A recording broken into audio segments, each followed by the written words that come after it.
Imagine you are mid-conversation with someone you love when they toss out a sharp, cutting remark. It stings, yet because the room is filled with laughter, you force a smile and join in. Still, a heavy knot forms in your stomach. This is the quiet doorway to emotional mistreatment. It rarely announces itself with screams or visible rage. Instead, it arrives in shadows, a condescending smirk, a dismissive wave of the hand, or a comment that makes you second-guess your own reality. Most of us minimize these flashes of discomfort, but over time they act like a slow leak, draining your self-esteem and eroding your sense of self. If you've been feeling inexplicably exhausted or defensive around certain people, Looks Fine Inside is here to help you decode those feelings and identify the subtle red flags before they spiral into something even more damaging. So how do we distinguish a bad day from a dangerous pattern? We often mistakenly believe that psychological harm must be loud, full of insults and threats. In reality, it is frequently a silent thief. It encompasses any recurring behavior designed to strip away your autonomy and keep you under someone else's thumb. Let's look at the masks this behavior wears. First, there is hostility disguised as honesty. This is when someone targets your passions, your looks, or your friends under the guise of just being real. If you show hurt, they immediately pivot, accusing you of being too sensitive or unable to take a joke. This isn't helpful guidance, it's a calculated strike against your confidence. Then there is conditional warmth. They shower you with praise and affection, but only as a leash to keep you compliant and dependent. You might also experience emotional whiplash. One moment they are your biggest supporter. The next they are icy and unreachable for no apparent reason.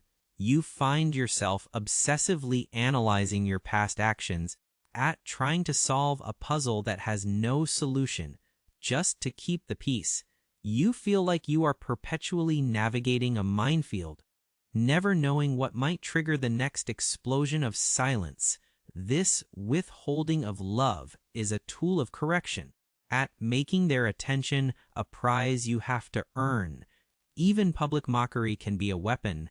By highlighting your insecurities in front of others, they weaken your social standing and your self-image, making you more vulnerable to their influence. At Looks Fine Inside, we recognize that even the threat of leaving is a form of psychological extortion.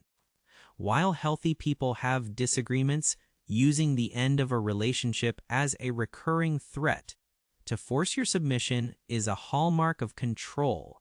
Accepting this truth is incredibly difficult. If you've ignored these signs, it isn't because you lack strength.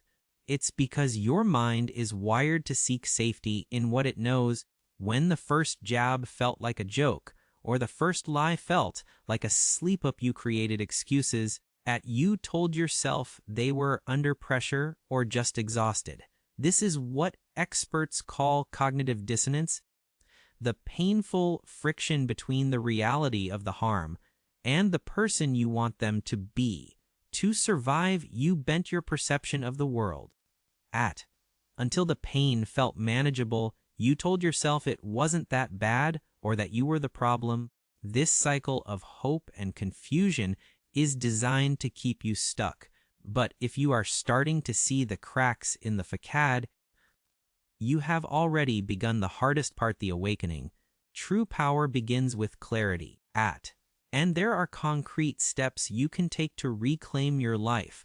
Start by labeling the behavior for exactly what it is. Calling it manipulation or gaslighting pierces the mental fog and creates the space you need to breathe. Second, stop trying to reason with the pattern. You cannot argue someone into treating you with basic human decency. Prioritize your mental energy over their understanding. Third, break the isolation. Abusers thrive when you are alone. So reach out to a trusted friend or a professional. Connection is your greatest defense.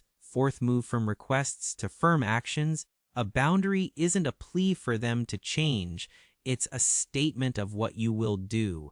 Instead of asking them to stop yelling, inform them that if the yelling continues, you will exit the room. Finally, redirect your focus inward. You cannot fix their choices, but you can nurture your own resilience by investing in your own worth and safety.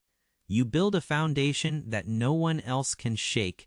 Emotional harm may be invisible, but the scars are profound, and you deserve a life defined by genuine respect and security. Healing is a journey of small, brave steps. Which part of your soul is finally speaking up about what you've been enduring? What is it telling you to do today? Please contribute your thoughts and experiences in the comments. If these words resonated with you, share them with a friend who might be struggling in silence. To keep building your path toward healing, remember to follow and support Looks Fine Inside for more insights into your mental well-being. Thank you for being here, and take care of yourself.